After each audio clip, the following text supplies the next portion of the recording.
Thank you.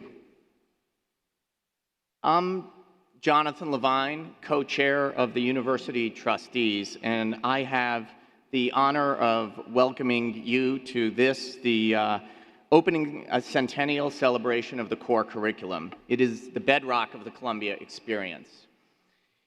When I think about the core curriculum for me, I would be lying if I told you that I remember a particular discussion on Aristotle that just kept me up all night. Or I think about the poetics of the Iliad and really go to it every day as a bedrock. But what I can tell you is the experience not only has changed my life, but continues to be part of everyday life. I remember my first professor was Doug Eicher. I remember I sat next to somebody named Greg Leahy. I remember that for Lit Hum, I had David Yerkes, who my daughter had 30 years later. And I remember those discussions in the classroom and how those were conversations that began that still happen today. And this is true of most Columbia alums. Just 2 days ago, I was sitting with a prominent Israeli writer, Daniel Gordis, who grew up in the United States and was talking about some of his work in Israel. He writes for Bloomberg, he writes for the New York Times. And one of the things he was talking about is a new book that he had come out on the Middle East peace process. And I was expecting, since he's a rabbi, for him to talk about something from the Torah, something from the Talmud, but he didn't. He actually started talking about what he learned in contemporary civilization at Columbia College when he was a student here. And he was basing his work on that, because there are universal truths that we study. He also has started a class called the Core Curriculum at the university he teaches at, because he thinks that that is so important to raising an enlightened democracy. A few years ago, I was giving a speech at an event called Imagine a World Without Hate. And the basic elements of my speech were obviously fighting against discrimination against people for the color of their skin, the God they worship, the person they love, or the country they came from. And once again, when I was writing that speech, I, without even realizing it, went back to Athenian democracy. And I went back to what I had learned in the core curriculum and quoted it in every day as if it was secondhand to me. And lastly, it even comes up in business sometimes. I was at a meeting several years ago with a CEO trying to explain a complicated company. And there were a group of bankers in the room. And I said, you know, the best way, I think, to write about this is to think about it and you define, divide, and demonstrate your argument. And one of the bankers looked up and said, oh, is that some consulting framework you learned at McKinsey? And I looked up and paused, and I said, nope, Aristotle. Which has resulted to this day to the banker calling me Aristotle. So that is what the core should mean to all of us. It changes the way we think. It adds to the trajectory of everyday dialogue. So we are here celebrating 10 decades of the college's commitment to this incredible experience. The core is where college students are encouraged to think critically and take risks while empathizing with a diverse group of perspectives to better understand the social and natural world around them. It is guided by exceptional faculty. Students are pushed well beyond their comfort zones to engage in discussions that they will start today, and as I said, they will continue for the rest of their lives. In 2015, we launched the Core to Commencement campaign, central to which is the idea of endowing the core to ensure the vitality for generations to come. Under the leadership of Dean Valentini, whose vision inspires and motivates all of us every single day, we have already raised $500 million towards our goal of $750 million.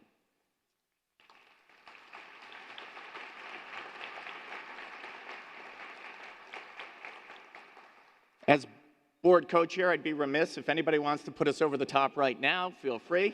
Amelia is in the room. These funds are already having a tremendous impact on the lives of our faculty and students through endowed professorships that support and retain the very best faculty to teach some of the most important courses at Columbia, to funded experiences for students to pursue research, internships, and travel opportunities, and to expand undergraduate course offerings in both business and civil and political justice. So all of these achievements bolster the Columbia College experience, but we are not backing down from our commitment to secure the core for the next 100 years and beyond. So I'd like to offer my thanks to the many of you in the room who have supported the Core to Commencement campaign already, and hope that you will be inspired to do more. And speaking of inspiration, one person who inspires me is Lee Bollinger, the president of the university. While he did not attend Columbia College, which sometimes people remind him when we get into discussions about the core, he certainly lives the values of the core every single day. You may remember a graduation speech a couple of years ago in which the entire frame of the discussion was around the core curriculum. And he is somebody who very much understands that the core is something that is a living, breathing thing that needs to be discussed, and we need to, people use the expression, we need to defend the core. We don't need to defend the core, we need to perpetuate the core, because that is what makes it the strong experience that it is today and that it was 100 years ago. So with that, it is my honor to introduce the president of Columbia University, Lee Bollinger.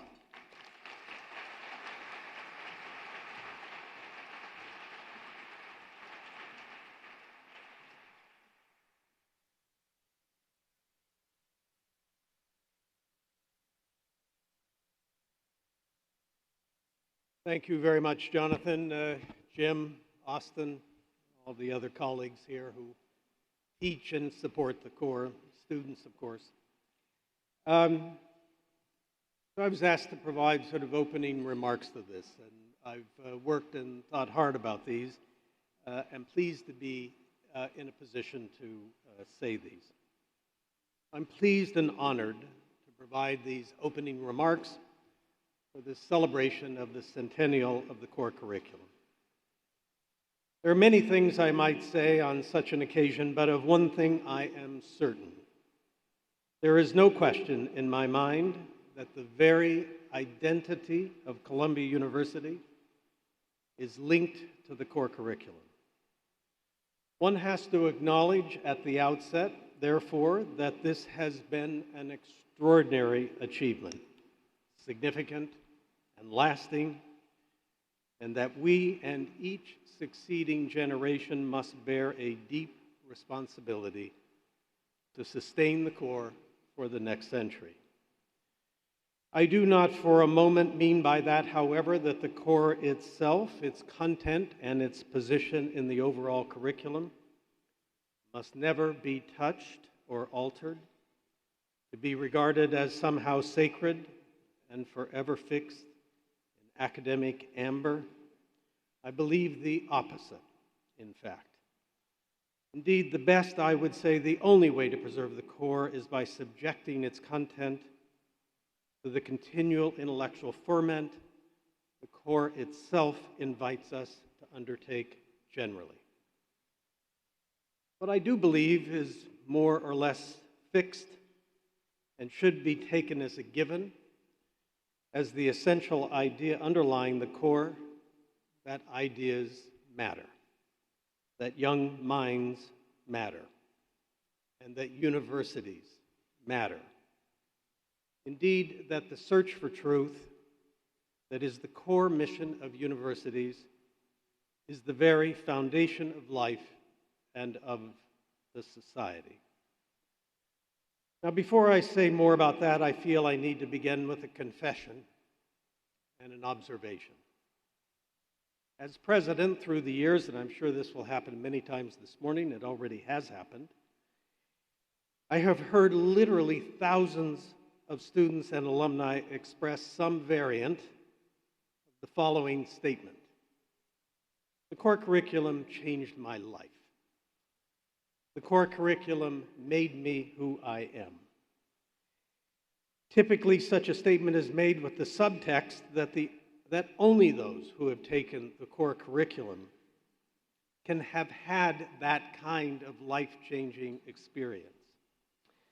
So my confession is that, as someone who did not take the core, I resent the implication. And a part of my mind always wants to say something back along the lines of, you know, people who did not have the opportunity to take the core have also read and studied Aristotle, Plato, Homer, and so on. So don't think you're so special. But of course, I would never say that. Then I feel badly, petty, and think, why can't I let people have the innocent belief that they have been through a unique experience in life, and further, maybe there is something unique and significant here about the core that we can all share in. And therein lies the central point I want to make about the core curriculum. It possesses a larger meaning, too. It stands for something we all care about, which is the primacy of the search for truth. It is one of a stellar constellation of efforts over time to make that case emphatically. My central proposition is that the core curriculum is to Columbia what Columbia is to other great universities, and what the system of great universities is to America and to the world. The proposition starts with the premise that the core is fundamentally about taking ideas seriously, about believing ideas matter, about respecting the quest for understanding and the search for truth as elemental goods. This is not just a luxury for the few, the refinements of a finishing school education, or an indulgence for those fascinated by deep thoughts, or whose aim in life it is to be perceived as cultured. It is rather a profoundly serious enterprise about which you cannot live, without which you cannot live a good life or have a good society. This is serious business, more serious than the political system, more serious than the economic system or any other system, because all of those systems are ultimately dependent upon the development of an intellectual character and a disposition to live a life open to the truth, to the mysteries of life. This is the province of the modern university, and it is epitomized by the idea of the core curriculum. Why and how the core has come to represent this larger ideal and role in universities is complex, but it is in part rooted in its design and its origins. First, the design. Importantly, the core curriculum is about texts and art, the original forms and manifestations of thought and representation by some of the greatest minds in human history. Then we create a context in which the newest and youngest members of the community engage immediately and directly with these works. All of this is linked to the present and undertaken in the common pursuit of knowledge. We thereby initiate ourselves collectively into the world of ideas without making it easy, by offering up digested summaries or by the intermediation of experts in large auditoria in which the mind can hide. Led by non-specialists, the underlying message is we are all equal before our ignorance, and we live to tell the truth. In other words, I like the core because its very existence and structure is designed to signify the seriousness of the role of academia in society. Then, and I think most significantly, there are the origins of the idea of the core. 100 years ago, when the idea was initiated, the world was in enormous turmoil and even disintegration. World War I had shattered the illusion that human beings and nations would never descend back into murderous conflict and self-destruction. Revolutions in Russia and elsewhere sent social and political shockwaves throughout the Western world, including the United States. The social and political order was strained in every direction. Immigration, labor, human rights, especially for women, were topics deeply divisive. The established ways of life were being challenged, while soldiers were dying in a war of challenged legitimacy, and fear, panic, and intolerance became the governing emotions of the moment. Thousands upon thousands of people were unjustly arrested, convicted, and sent to prison, while right here on our own campus, President Nicholas Murray Butler in 1917 warned students and faculty against voicing pacifist views of the very kind that Congress's Espionage Act of the same year made criminal, saying, quote, "What had been tolerated before was intolerable now." He then fired 2 faculty members for expressing their opinions about the war, a decision strongly endorsed in an editorial in the New York Times. But it also led other prominent faculty to resign in protest and eventually start the New School for Social Research. Out of this cauldron of intolerance, CORE was born. And in similar animating spirit, so were the Pulitzer Prizes given home at Columbia, the beginnings of the modern research university, which now stands as the best in the world. And of parallel significance, so exactly at this moment 100 years ago were the very first cases of the United States Supreme Court giving life to a modern jurisprudence about freedom of speech and press that now is beyond what any nation in history has ever developed. In effect, the Supreme Court used the First Amendment to create a core experience for the country, which you had to confront and deal with all the thoughts and ideas, good and bad, that exist, all in the belief that, however much we might like to take comfort in our unchallenged opinions, the ultimate good desired is better reached by the free trade in ideas. I do not think all of these astonishing, lasting creations and institutions was a pure coincidence. Having witnessed human society at its worst, good people and institutions stepped forward to reaffirm as a fundamental tenet of existence that the search for truth, broadly meaning even though a cliche, was paramount for a good life and a good society. In times like that and like now, we see clearly that we cannot take this for granted.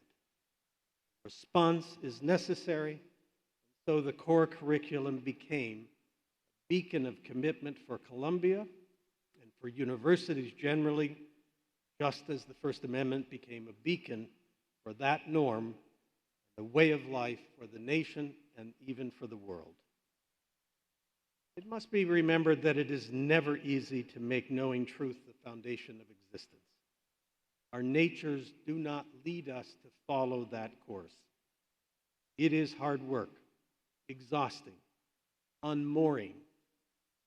All this means that it is forever fragile whenever and however it is achieved. We count on universities to embody and implement our national commitment to that value. And the core will always stand as the prime illustration of that commitment. It says in its design and in its origins We are engaged in a profoundly serious matter, one we enthusiastically embrace. Sometimes 18-year-olds go off to foreign lands to fight our battles, and in doing so risk their lives. Sometimes we hope far more often they come here to help us search for the truth, beginning with the core. These are of equal weight in the scale of human seriousness. So the upshot of all these thoughts about the larger significance of the core is this. When the next alum says to me, or to those of us who have not taken the core curriculum changed my life, I can say back, and mine and ours too. Thank you.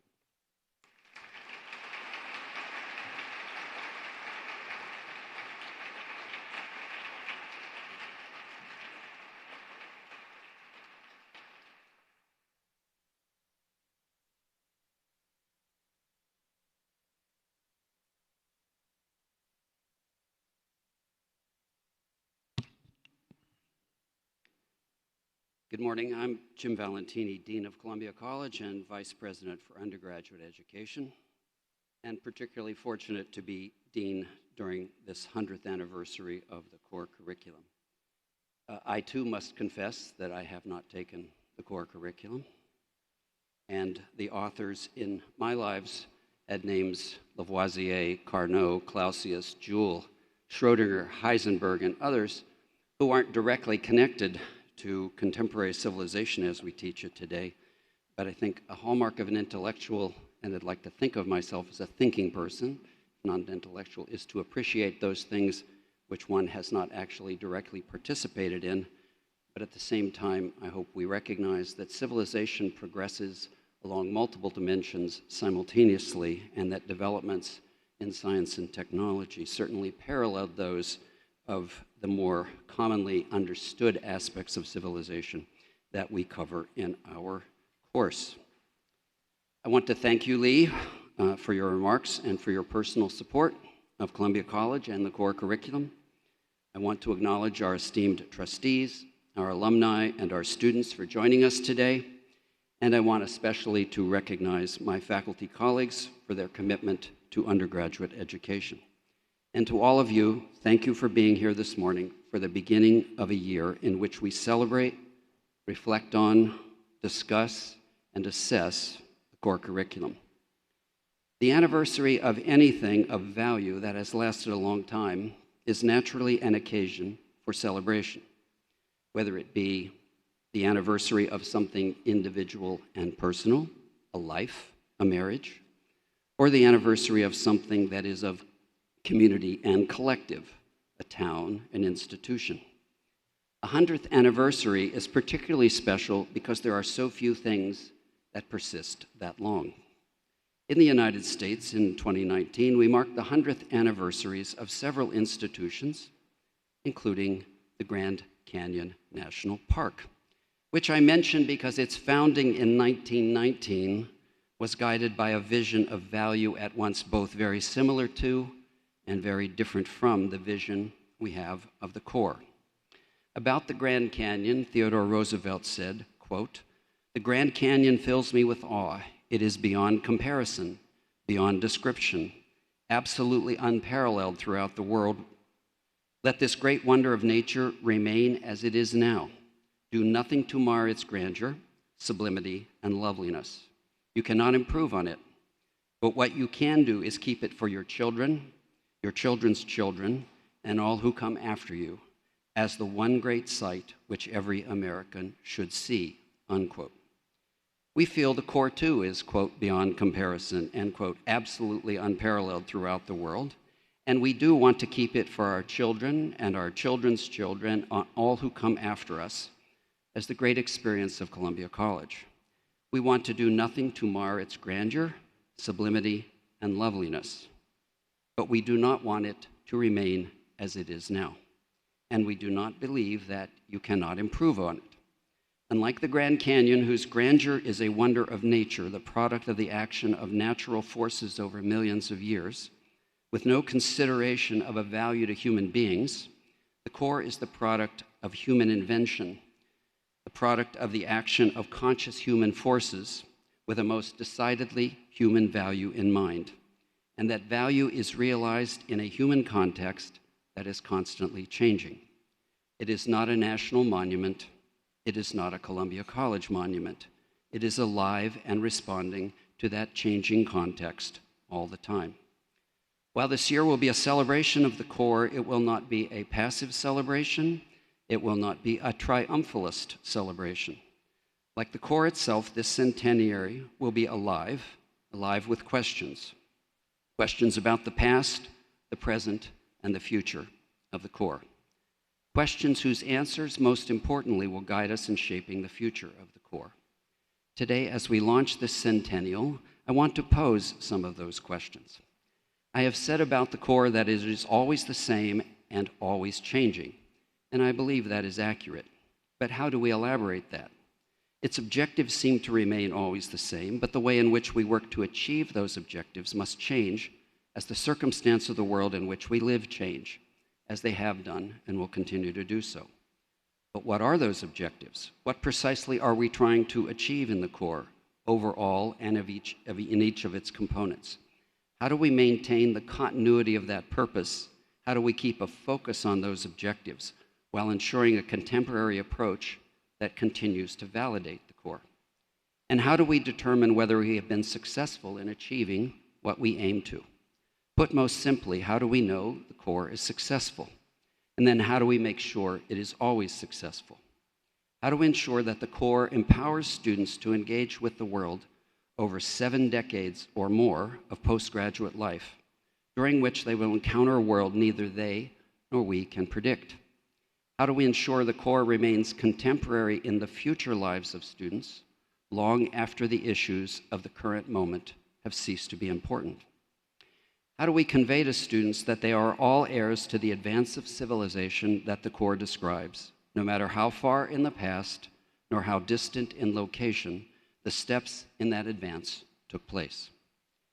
How does the core provide avenues for students to develop the 13 competencies within My Columbia College Journey, which is our guide to students in obtaining the most value from their college experience? We welcome you all into the discussion of these questions and the formulation of the answers to them.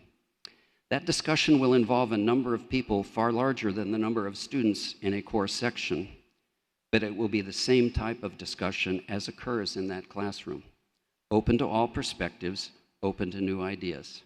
I advise students to engage everything in their lives with beginner's mind, the mind in which there are many possibilities, and we will engage these questions about the core with beginner's mind. Thank you all for being part of this great 100th anniversary of the core. Thank you for being part of Columbia College. It is now my pleasure to introduce our first panel, named Core Stories, so named because each of the panelists will describe how they engaged with and experienced the core and are still influenced by it. The panel will be moderated by University trustee Claire Shipman, Columbia College 86, Columbia School of International and Public Affairs 94, a journalist who has won both an Emmy and a Peabody, and an author with 3 New York Times best-selling books. Claire will be joined by Richard Axel, Columbia College 67, Nobel laureate, university professor, professor of pathology and biochemistry, and co-director of Columbia's Zuckerman Institute. Patricia Kitcher, Roberta and William Campbell Professor of the Humanities, widely known for her work on Immanuel Kant. Her recent work is focused on the cognitive psychology of the critique of pure reason. Li Lu, Columbia College 96, Columbia Business School 96, Columbia Law School 96. Yes, that's not a mistake.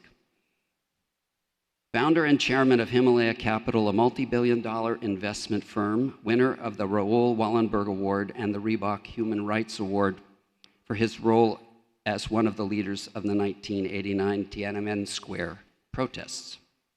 Sheena Wright, Columbia College 90, Columbia Law School 94, the first woman to lead the United Way of New York City in its nearly 80-year history, taking that position on exactly the day that Hurricane Sandy struck New York in 2012.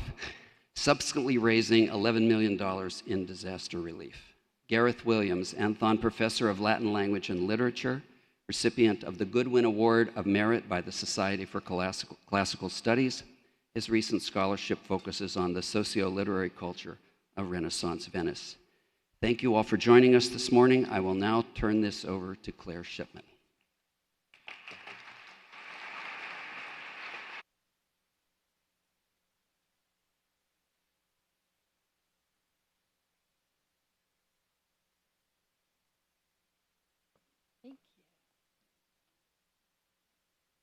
Well, thank you, everyone. What a great group of people in the room, and I'm so glad that we'll have this panel with the people who've either taken the core or taught it, not the imposters, you know, Jim and Lee, and we can have a real discussion now. All that said, I'm really grateful you're all here, and I wanted to start out by talking first about the experience of the core as we've all experienced it, either teaching it or being taught. And as Lee said, it really is, it's so central to the identity of Columbia College. I know it was very central to my experience.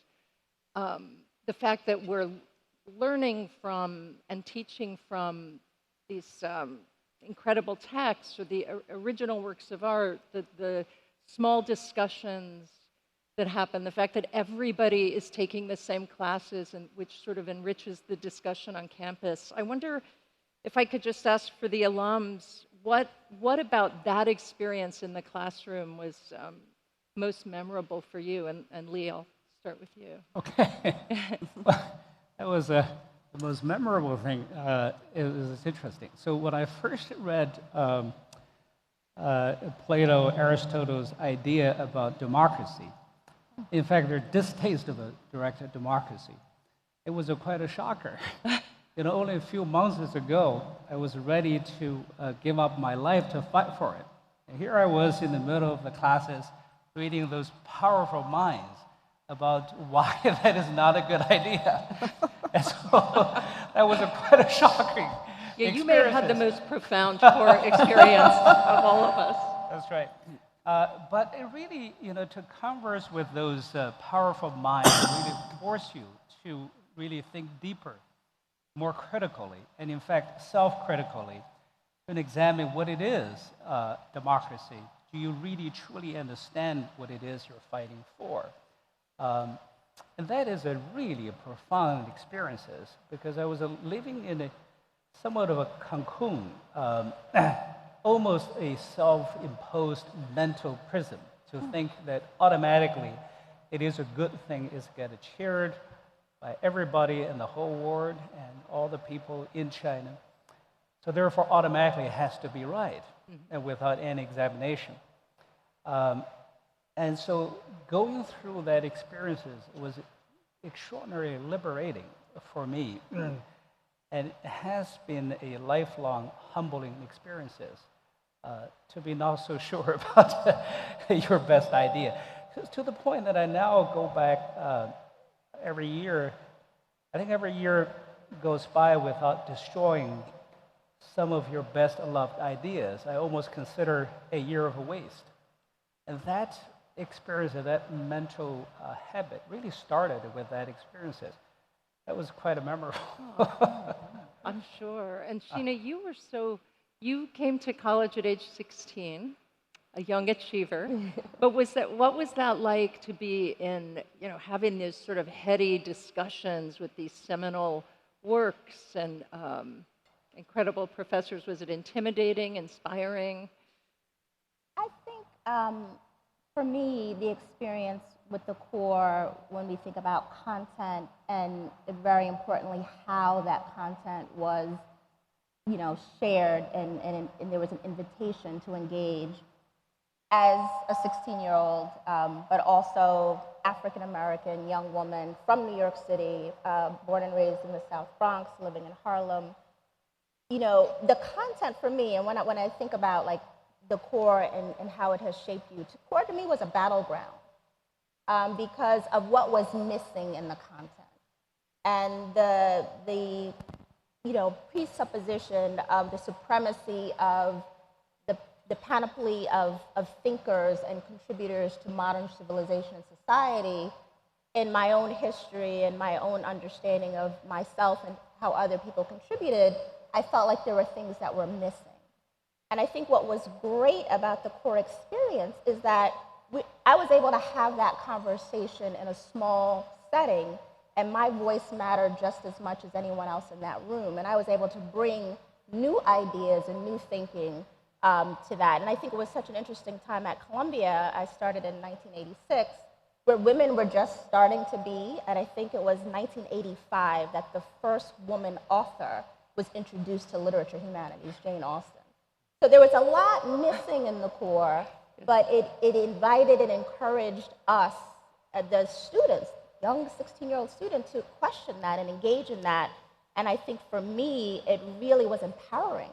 And I did appreciate much of the content, and you know, much of it was illuminating in so many ways, but the practice of engaging with that was very valuable and something that I carry with me today. And when I think, as Lee and Jim have both said, I mean, part of the beauty of the core is that it needs to grow and expand and change. I mean, that's really what's baked into the idea of all of those discussions about who has power, who doesn't, who should, and I mean, that's part of the process. And students can participate and yes, I started right when there were very few women as well, so I remember that. And Richard, what for you, what was most memorable about those classes, and how did it influence your interest in research and scientific research, as we heard Jim talking about earlier? Was there overlap for you? I grew up on the streets of New York. My family were immigrants. No one in my family finished high school. And I played basketball. And the summer before I entered Columbia, I worked as a waiter in the Borscht Belt and the Catskills. And then I appeared at Columbia. And I entered Lit Humanities, and I was given a book which began invoking the muses, telling us about the rage of Achilles. Who were the muses? Why was Calliope the daughter of memory? Why was Achilles enraged? I knew nothing. Nothing. I had a translation, as we all did, Richmond Latimer, and I needed a translation. And I had a professor who taught me how to read. A man named Robert Halter, a great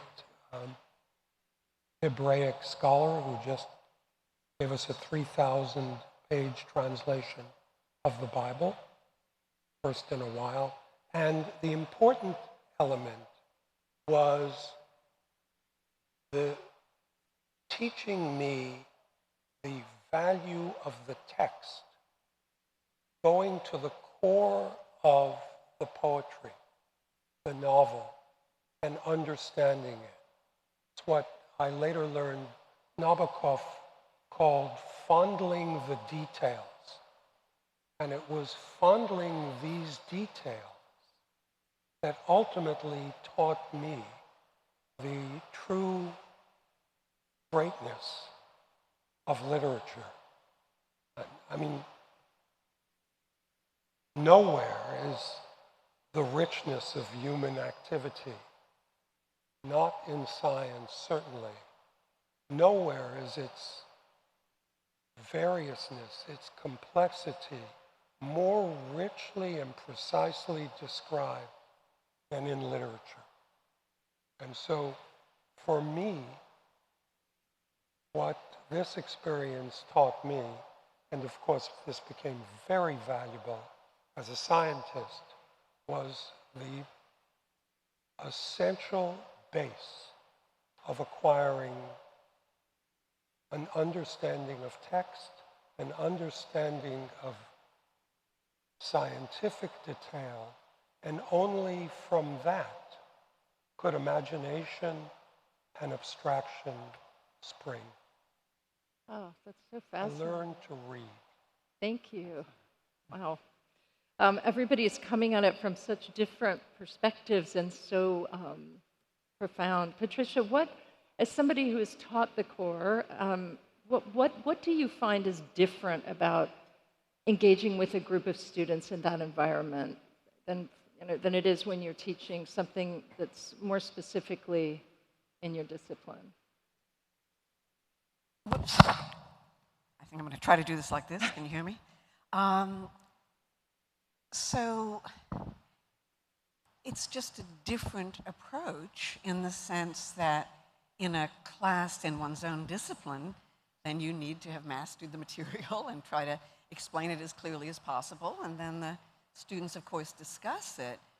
But here it's very different, that it's new for all of us, or not totally new, but we have to work at it together. So I think I found I learned to trust the students. Not that I didn't trust students before, to have intelligent discussions of things once I'd explained them to them, what the basics were, but I had to learn to trust them to get to the basics. And then I discovered they could do that. And so I think that's very different. And there's also a level of trust between the students, that they realize that we're all going to get better together at this. It's not, I'm going to say something clever and everyone's going to be impressed. This is very hard, and let's all learn from each other insofar as each other can teach. And so it's a wonderful experience. But it's all about trust, I think. Oh, interesting. And Gareth, do you find that as well, that you get that kind of engagement from the students? Are there things that you find even more rewarding about teaching in the core than teaching some of your other classes? Yeah, the core teaching is different from what I teach on a daily basis, but it seems to me that this is a zeitgeist moment in a sense, and that core teaching now, after 100 years, in the internet age, is totally different and comes with a certain excitement in that it seems to me as a parent myself, children grow up, go through high school in a methodology of education that tends to compartmentalize knowledge. And then when you come to the core curriculum, you tend to see correspondence and connectivity of knowledge, which I think is extremely important in our world. And in the internet age, I find that everyone's going at 100 miles an hour. It's no bad thing for students of this generation to slow down, to spend real time with text, to understand how human emotions and psychologies work, and to take time out of the electronic fizz in which we're all living so that we can actually process life differently. And in that respect, what has been eye-opening to me is that I believe it's the core curriculum's moment, given all that is going on in culture out there, language out there, the use of rhetoric in public life, attention to how language is forged and worked by great artists, attunes students nowadays to think about words, the weight of language, weight of emphasis. And so quite apart from the fact that Virgil is a remarkable writer with a remarkable story to tell, I think that as a wordsmith, he's got such an educational capacity to offer to teach all of our students the value of language. That's just one aspect. I also think that in terms of the action in these books, the emotional tension of these books, falling in love, dealing with bereavement, dealing with heavy emotions, dealing with joy, dealing with sadness, it's no bad thing for our students to get real in terms of psychological content in an age when we're pushed through life with electronic content everywhere. So I really value the humane aspect of the core curriculum.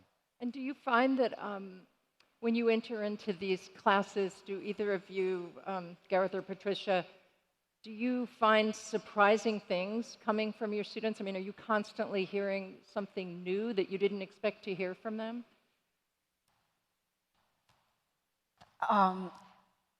I think one of the most fun things, and in a way this goes back to the stories we've heard before, is when students surprise themselves that they sort of thought they knew what Marx or Smith was on about, but then when they read it, they said, oh no, that's not it at all. And so they were just totally surprised at all moments, and it's sort of the real joy of learning, because you think, and I don't know, there's even something special about, or more special about, where you kind of thought you had a rough idea, but now you actually understand it, and now you see it's much richer and much more interesting than what you thought before, and much more useful. And so, yeah, it's nothing but surprises, actually. And so it's just great fun. I mean, if you like learning, there is nothing like taking the core, because you just are learning new stuff all the time. It's fantastic. Well, I wanted to talk a little bit about the purpose of the core, and just thinking about what Gareth was just talking about as well. And as Lee mentioned, of course, when it was created, it was the world was in turmoil, and here we are, and the world's in turmoil. So it is, as you point out, the perfect moment for the core. But there is sometimes this debate about the utility of the core, and I guess I wanted to have all of you think about that in terms of, especially the alums, for example, where it's gone with you out of the classroom. I know for me, my sense was that, because I spent a lot of time in Russia after I left college and then studying the Soviet Union, and I really felt that without that, the foundation of the core, I think it would have been hard for me to understand what I was seeing and witnessing and put it in context. And so I just sometimes think having a grounding, and that grounding might change, right, as Sheena points out, but having that kind of meticulous grounding so that you can go explore seems to me one thing that's probably been really valuable for all of us. But and also the idea that we're empowering students and welcoming them into this club of being thinkers and philosophers themselves, which I think is essential for today. But I guess I just wonder what the experience has been for you as you have moved out into your lives and you draw back on that knowledge. As you said, Clarice, it's really foundational. For me in particular, it was, I would say, beyond a foundation, it was transformational. Because remember, when I first came here, it was only a few months, we were organizing, leading with tremendous enthusiasm, idealism, starting from a few dozen people, grows into tens of millions of people in 300 cities all over China, and beaming with dreams, and then witness being crushed brutally with the tanks, and people killed, and close colleagues get killed and imprisoned. And there I was, really somehow escaped and transported into a new foreign land that I don't really know the language, the people, the culture, not sure what I'm going to do in the future or how to survive here. And so then I went to the core curriculum. And that was quite a disorienting experiences, and it totally ill-prepared. But going through the core, reading the great text, really make me realize, as you point out, that the foundational ideas, that what really constitute humanity, what constitute age-old questions of a good life and good society, remains quite constant throughout different cultures. And there's a reason why it's called contemporary civilization, because all the ideas applicable as to 2,000 years ago as it is to today. So going through that would make me really able to relate what I was experiencing, relate to the culture that I was living in, and so that I can understand what people talk about, where they came from. And so all of a sudden I feel that there is a subtle mental shift in my mind. I came in as a dissident in exile, forced to be so. into more of newly arrived immigrant, fully embracing the values that I now understand, familiar with, and subscribe to. And now enthusiastically embracing this new life, this new culture, and all the people now I feel I can relate to, I can understand. And also discover that well, everybody else is exactly the same way.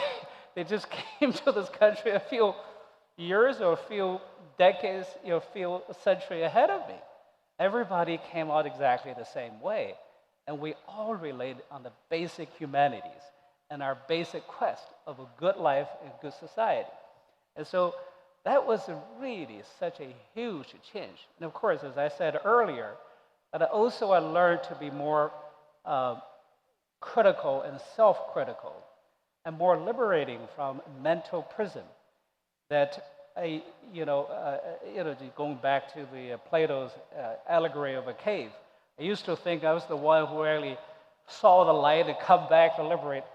Now I wasn't sure whether I was the one who went out to see the light or the one who has been in the cave all along. And so all of those changes transformed me into a normal person, liberated, curious, enthusiastic, new immigrant instead of an exile, really imprisoned in the past. And so that prepared me later on to embark a new life, a new career, and new businesses, and put the root in this country. So it is a foundational, as you said, and it's a transformational. It changed everything about me. And so I am just so delighted that we're celebrating the next 100 years so that more people like me could experience it firsthand. Thank you. Yeah. And Sheena, for you, how does the core filter out in your life even today when you think back to how you learned to debate or discuss or raise frustrating issues? Has that I been think, useful? The core of the core is about thinking and thinking critically and questioning and being curious. I mean, the core thinkers, Aristotle, Plato, Socrates, the way we approach looking at the historical context of the Bible as being one of the most important texts in contemporary civilization. And, that foundation has certainly, and the skills that you really hone in engaging with the core and these amazing thinkers has certainly carried through my life in terms of continuing to think critically, to question, to probe, but also to create. So as part of my experience and engagement with the core at Columbia, when I was also thinking about which voices were not represented, or, there's so many, we talk about Asian influence in contemporary civilization or African, how do we start to include those voices? In my Columbia experience, I was one of the founders of the Pan-African House. And it was that experience with the core that said, as an institution, as a learning, thinking institution, we need to create other types of engagement opportunities for people to have a broader perspective. As I think about, how, going to law school and carrying through in terms of the work that I do today, about making sure that as we're thinking critically and building a just society, that we're inclusive in terms of the voices and the contributions of so many. And then the other thing I'll say, and I think we haven't touched on, what was very profound for me was the exposure and the engagement of art and music. Those were some of my favorite courses, and the human expression and the beauty and those courses really touched me in ways that I would have never taken any of those courses, and I'm so glad that I had to. And they are very powerful and important elements of the core as well that really unites us. I agree. I felt the same way. I would never have taken them, and for me, they were transformational too, in the way they were laid together. And right. I felt Me so too. lucky. I feel the same way. Richard, I know you touched already on how what you studied has driven some of your scientific research and your notions about detail. What do you think? Do you have more you want to add personally? But also, I wonder, what do you think about today in terms of what Gareth was saying and just the core's ability to teach young people this sort of fundamental skill. I mean, future scientists, future thinkers of slowing down and really looking at in depth at something.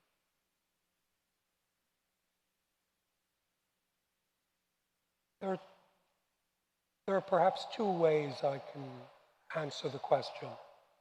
The first is to argue that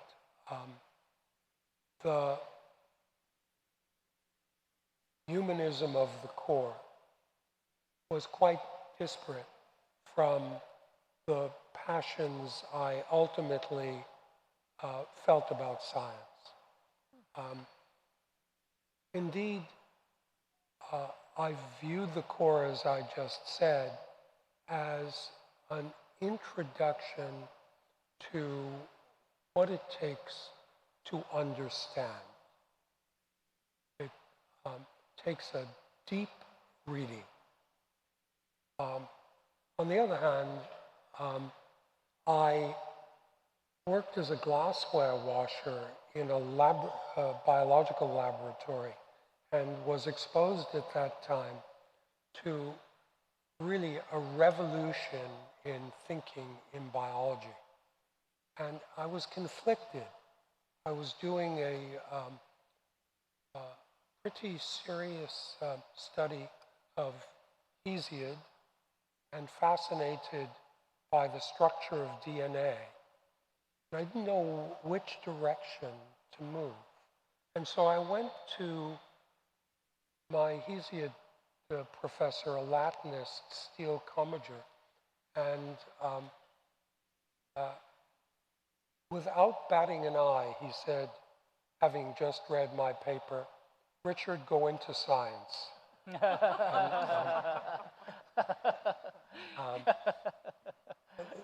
So that's the disparate view of the core and science. But at the risk of repeating myself, what the core did provide for me was a keen insight into the true level of my own ignorance. And the only way I could escape that was by learning. And learn I did at Columbia. I was pretty intense. And with that learning came a sense that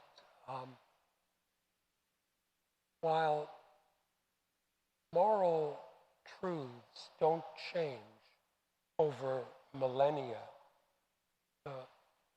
the way in which they are described and approached changed.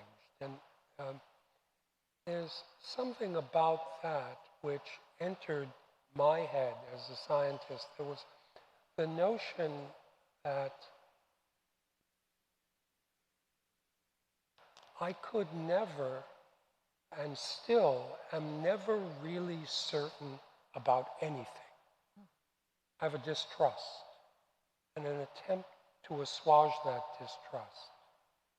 And I've come to a position where I'm not at all frightened by uncertainty and ignorance. I would much rather not know than have the wrong answer and think I know. It was my readings which led me in science to this position, or maybe a dubious position, but. Thank you.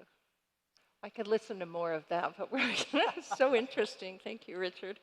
Gareth, do you think that part of, I mean, this will be hard for these two incredible professors to answer because it will seem too self-congratulatory, but I think that what we've all experienced as people who are in the core is these incredible relationships with our core faculty. And I had a similar situation where I felt I was virtually taught to write. I didn't know anything when I got here, and it was quite intimidating. And the core faculty were so generous and inspiring. And I think does it take a special sort of incredible personality to be willing to teach these sorts of intense classes where the students will question so much and where there's a lot expected? It seems to me that core teaching is an exercise in humility, because generally speaking, non-specialists teach a text of the day in literature, humanities, and it's a very interesting relationship both with one's fellow teachers and with the students. It is a communal activity, and I think, yes, it is very special. I've met some wonderful friends, incredible experts in all sorts of subject areas whom I greatly respect, but I find that it's a question of social manner and humility when you actually get into a classroom and you start discussing texts. Another way of putting that point is that most of the writers that we study in literature humanities are what I call 50% writers, in the sense that there is a text there, but it's not a passive exercise reading the text. The whole point about the text is that it provokes, stimulates, it's meant to engage the reader in a 50% way. And so in that respect, the teacher's task is not to teach the text, but to take a stroll through the text with intelligent students and intelligent fellow teachers, and really to meet it halfway as an act of self-discovery.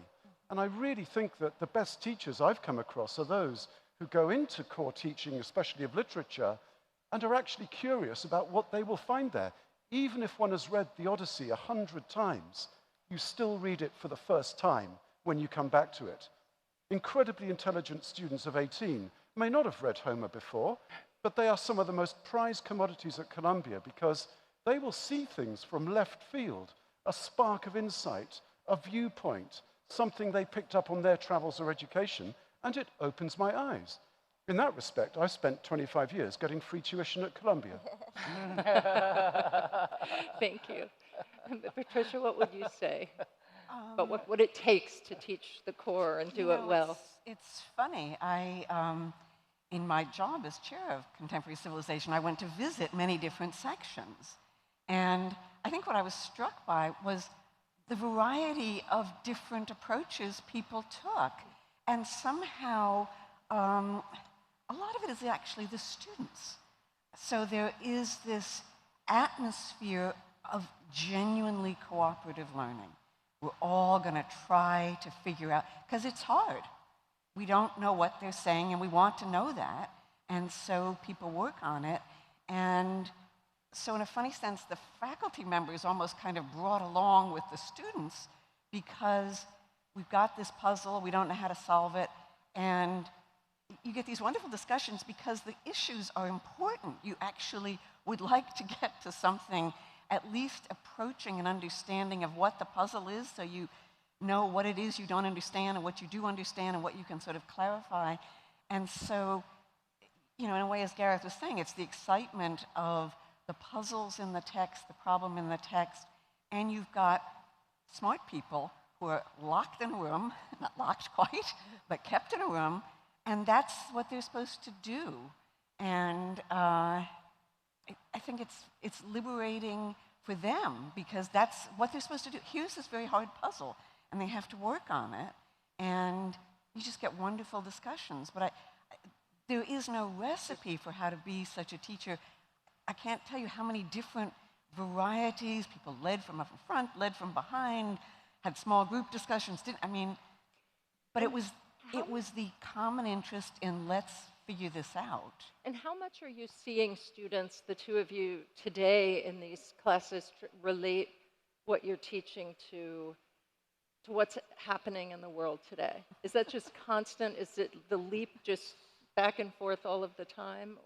And I would try to remember exactly what was happening in my classes, but my memory's not as good as everyone else's here. Well, so people do like to teach, you see, in LitHum, and so we sort of have a friendly rivalry about getting graduate students and faculty to teach them. Well, CC got a big boost in 2016 because everybody wanted to teach the Constitution. We've taken it in and off the syllabus. And we didn't actually have it on the syllabus then, but it got added back in because people needed to read through that and figure out what was going on. And so when I was chairing the preceptor seminar, I said, what you have to do is, we've got to do this the way we've always done it. You've got to stick to the text so people get the insight from the text and don't race to what's happening now. And I think that that is how you do it. But, you know, as Lee was saying, this all got started in a cauldron of uncertainty, of horror, and when there is uncertainty and not figuring out exactly what to say and how to say it and how to figure things out, you don't have to work to try to teach on liberty these days.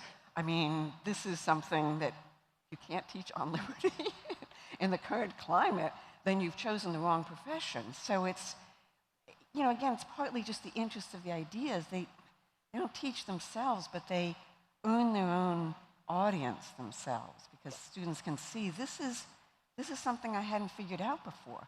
I need to think more about this.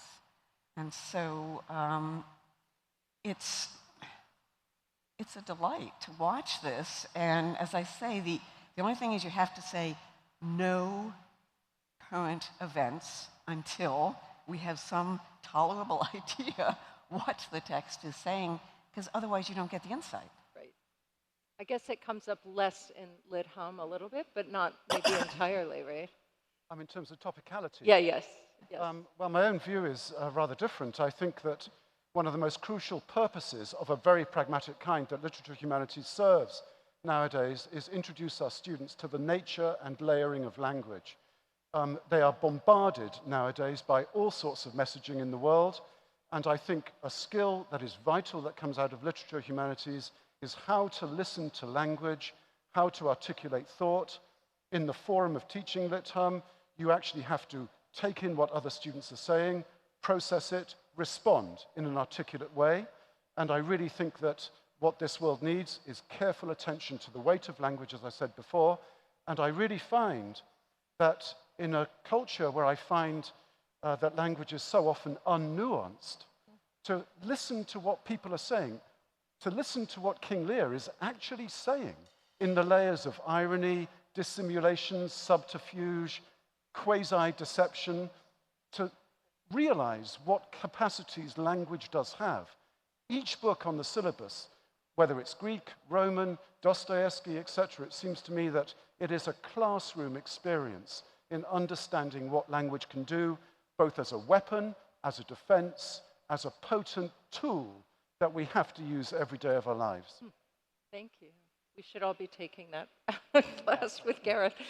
Do you, what would the alums here again say to prospective students today about who might be worried about, you know, as students are today, often, wait, there's going to be how many required classes, or what do I, you know, what would you say about the value of what they're going to experience? Well, I was, can I start? Yes, you start, Leela, then sorry.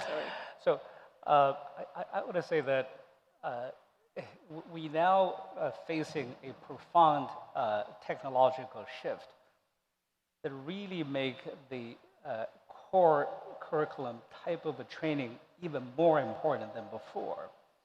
So now, because of the proliferation of the cell phones and the short messaging and the decline of a curated content from your profession, for example, media, and so we're now, the society is engaging more and more into the faster side of the brain, more instinctive, reactive, physical level of thinking, and really begin to abandon the more refined, developed, critical thinking facility that has guided our civilization this far. And it is a dangerous development. And that makes it much more important for the people who aspired to serve society in a leadership way, to really to go back what Richard's talked about, how to think. There isn't really any other way, in my view, my experiences, of learning how to think than really going back to the great classics where the original ideas was first advanced, deliberated, perfected, and evolved over time. And the fact it is a small classes, more of a mentoring one-on-one relationship, the fact it is more about deep, engaged, long, sustained conversation about the basic ideas. And that is the most critical skills I think that today's professional young people need to acquire. How to think rationally, how to tap your really deep, slow thinking part of your facility to deal with this ever-changing, same directionless society.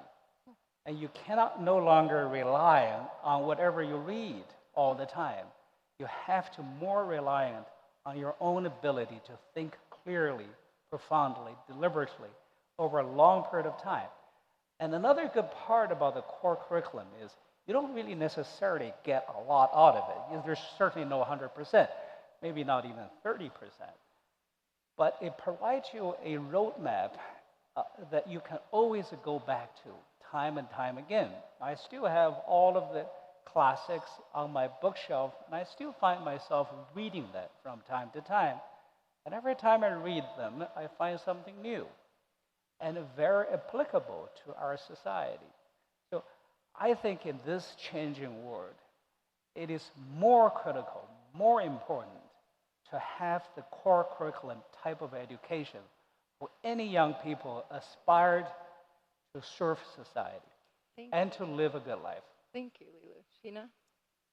Yeah, I would agree on so many levels. I think students entering college today, and I think the whole concept of a liberal arts education is under kind of attack in a sense, and that we need to be focused on very technical skills.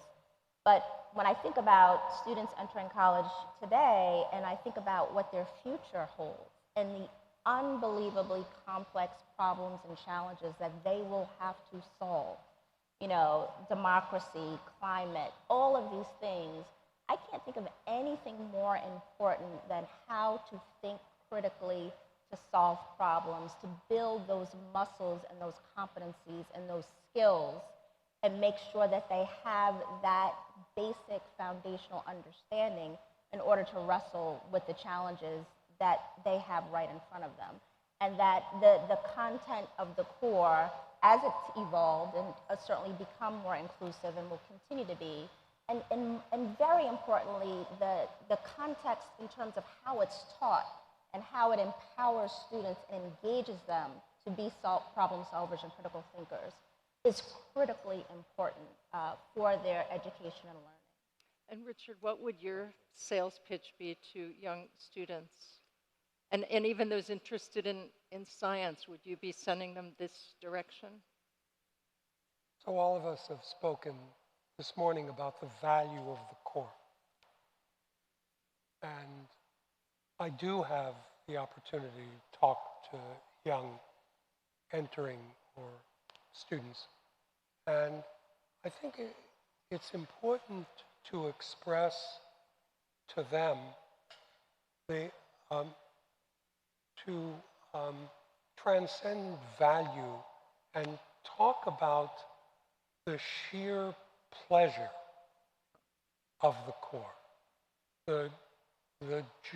That reading and understanding is not a means to an end. It's an end unto itself. And what could be more pleasurable than spending a week reading Anna Karenina? To no ultimate purpose.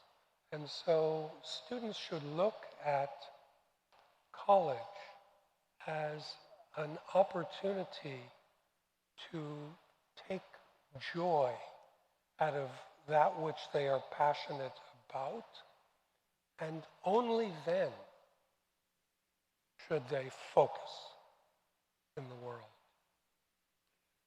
We have to end on that note because really there's nothing left to say. So thank you all for participating. Lilu and Sheena, Patricia, Richard, Gareth.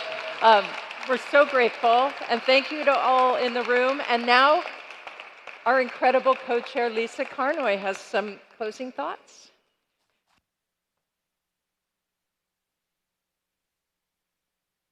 Good morning. My name is Lisa Carnoy. I am co-chair of the Board of the Trustees, and the core curriculum changed my life. So we heard from such a spectacular panel, and I really want to thank Claire and all of our incredible panelists for sharing such personal and profound experiences and really help us remember what makes the core such an extraordinary gift to all of us. Just briefly, I was asked to share what the core means to me, and I want to highlight 3 things. First, very much consistent with what Richard just closed with, the joy of the core. The core gave me the opera, and I often think that would have been enough. And so as a young student, I never would have chosen to go to the opera, but as part of Music Humanities, I went to my first 2, and it's been a lifelong love of mine. I would also say the really hard work of delving into these texts was both incredibly humbling and also gave me the confidence that I could do anything. Because of course, if you can tackle Kant and Nietzsche, Sophocles and Socrates, what else could be harder in your life? And really that education for judgment and to tackle really hard things was incredible. And then finally, the awe I feel for our faculty and my fellow students. I mean, can you imagine sitting in Lit Hum or CC next to Lilu or Sheena Wright? My God, what you can learn from your fellow Columbia classmates, and particularly in a room of 20 or 23 fellow students, and of course, our spectacular faculty. And as I look across this room, I'm struck that while we're celebrating 100 years of the core this morning, we actually, among us, have alums and students that have spanned at least 70 of those years. And so together, we have embarked and learned and continue to learn from the core. And of course, together, we'll make sure that we perpetuate this remarkable, not just curriculum, but as President Bollinger said, the very essence of our university. So thank you all for being here. Thank you all for delving into these incredible texts and works of art over many decades. And please now join me in the faculty room. We're going to have a historical display that was put together by Columbia students. We also have a photo booth with core-inspired backdrops and core-inspired props, and a special video booth where you can record your own core story, which will be collected in a memory project that will help give voice to the many perspectives of the core.